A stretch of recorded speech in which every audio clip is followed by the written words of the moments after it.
This is the time of year that most rattlesnakes could end up in your shed or your garage, which is especially a problem right now because if you're packing up your Halloween decorations or pulling out your bins for the next holiday, you could run into an unwanted guest.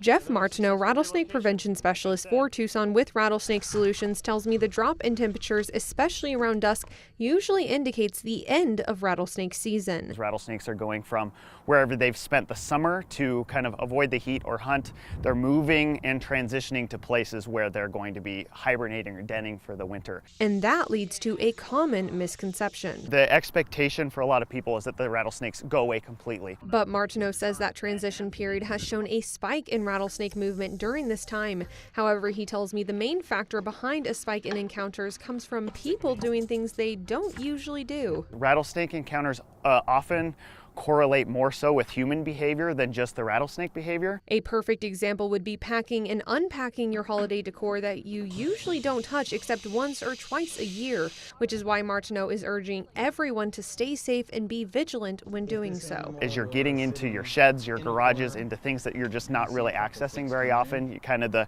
dusty corners of the garages, so to speak, that's where you kind of want to watch your hands and make sure you're looking first, because sometimes you get sleeping rattlesnakes. Now, if you do find a rattlesnake, be sure to keep your distance and to call for help. But Martineau says it's also important to keep an eye on it until someone comes to relocate it. On the northwest side, Renee Romo, 13 News.